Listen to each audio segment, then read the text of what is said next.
Hello, church. I'm going to say that every Sunday now.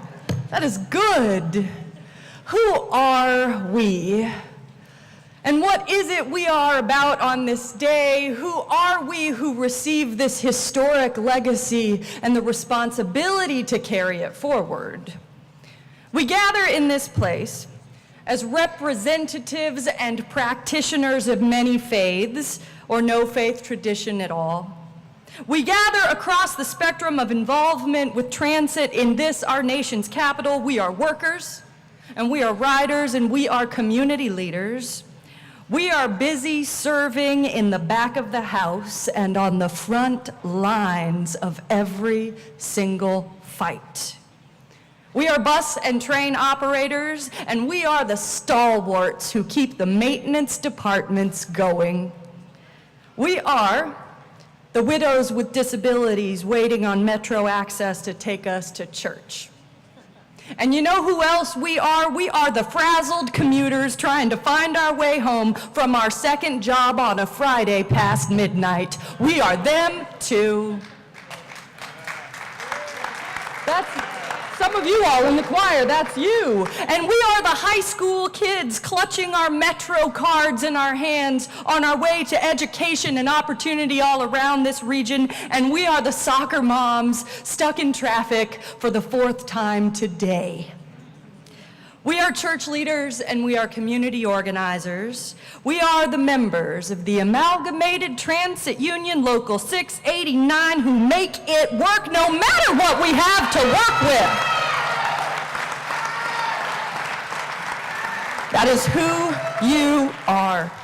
No matter what you are given to work with, you make it work every single day. And we are the combined force of the Metro Industrial Areas Foundation, which I am blessed to work and learn with, the most powerful broad-based organizing body on the entire Eastern Seaboard, representing 100,000 people who care enough to rise up together rather than go ahead and perish as fools.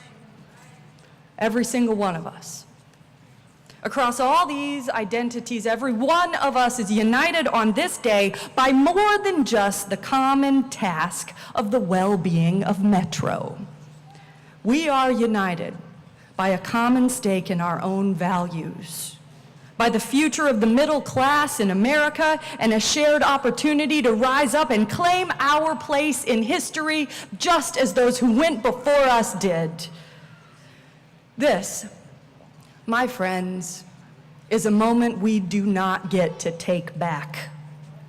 There are no do-overs once history has been written, and whether we rise up together or not, history is indeed being written in our times, this day, this week, right now. And so the question before us is this: will we let other people write history without us?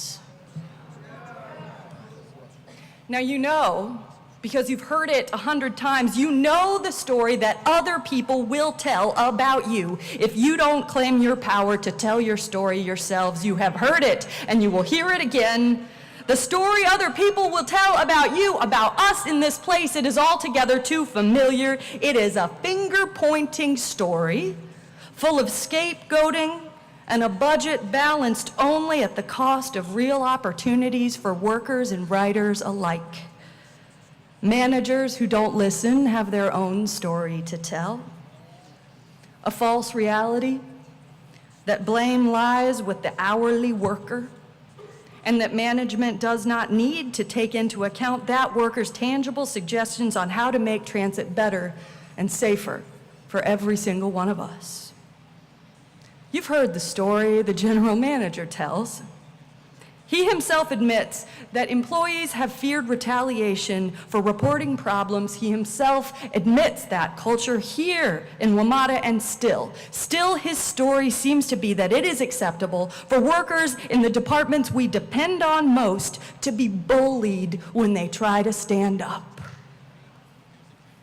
This story others will tell. It makes our system unsafe for every single one of us. For you, for me, for the people who ride the bus to stand before my pulpit and hear me preach every single Sunday for all of us, and yet our political leaders can't get above their own partisan squabbling to offer real solutions that don't just target workers yet again.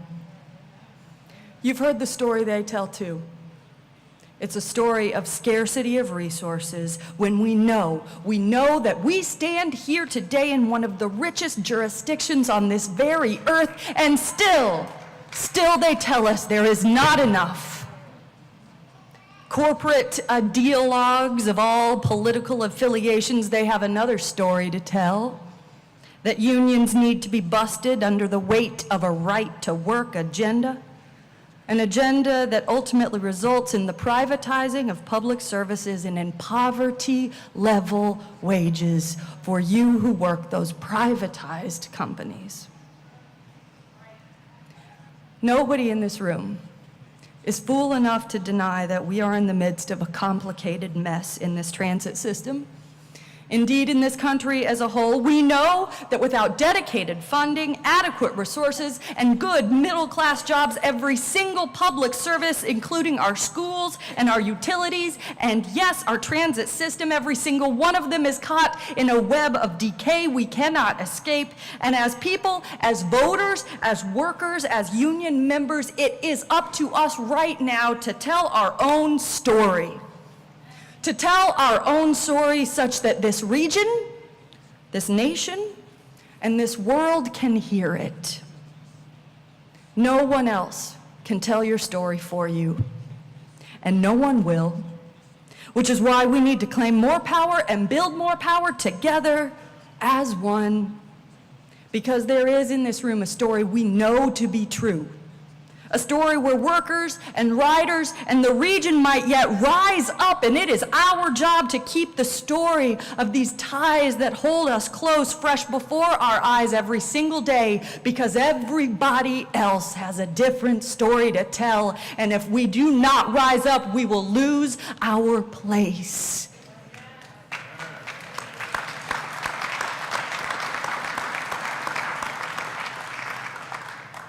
Dr. King himself reminded us that unions are and have always been a force for justice, and in his day, as he said it, the captains of industry did not lead this transformation of the people.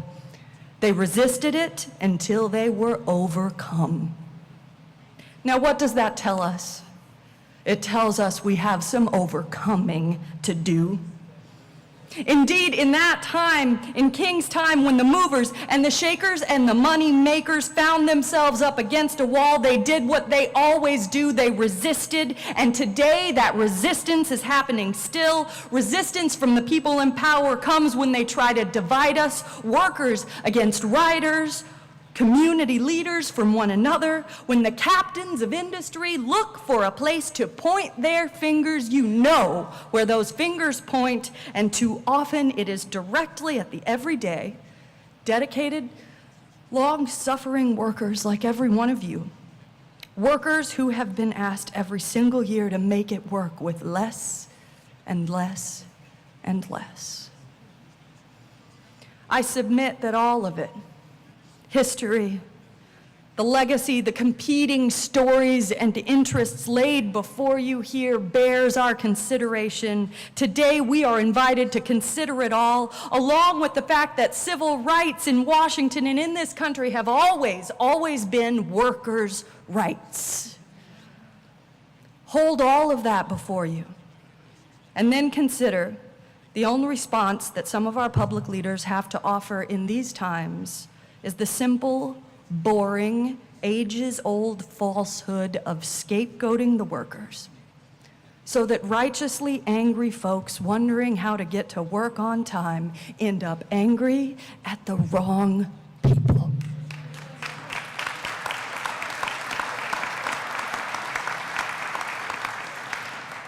My friends, consider the things that people say about you.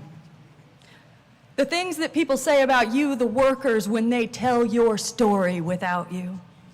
Not just the things people say on the internet, but in rooms of power around this city, the blatantly racist, searingly unjust nonsense people justify because of a broken system and a safety culture that you are the first to acknowledge desperately needs reforming. Consider the things they say about you. They call you lazy. They say you don't care. That you don't even deserve the American dream of a decent wage because why? Because other people are more desperate and somebody would accept getting paid less for that job you do? The truth tellers are punished and the writers and the public are told to blame anybody at all except the systemic failure of leadership at the highest levels of elected governance and management that created this mess in the first place.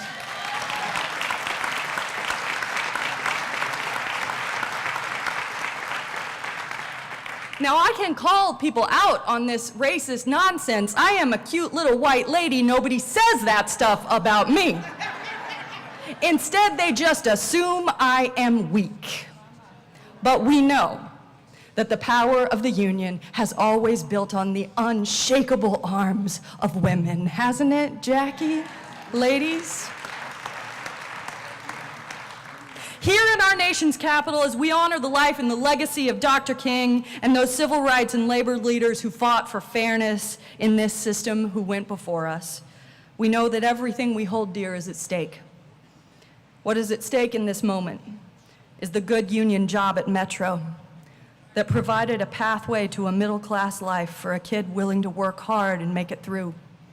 A kid who grew up in Washington Highlands in Ward 8. Or Banning Terrace in Ward 7. What is at stake is the next generation of kids from those same neighborhoods who won't have the same opportunities if we do not stand up for them now. What is at stake is the actual lives of the people we serve and work with.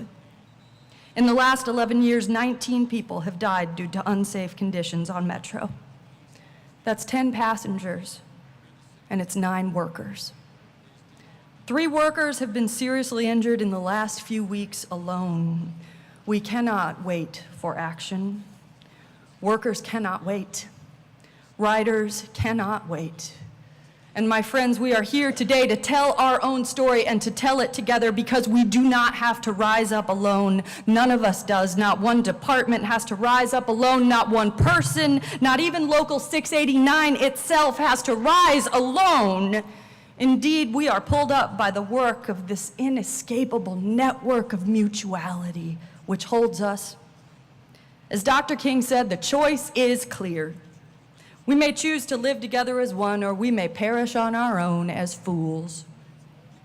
To be galvanized by a fearless spirit of service, or to remain isolated in our own little circles while the movers and the shakers and the money makers do their moving and their shaking and their money making without the people at the table and our power in the room.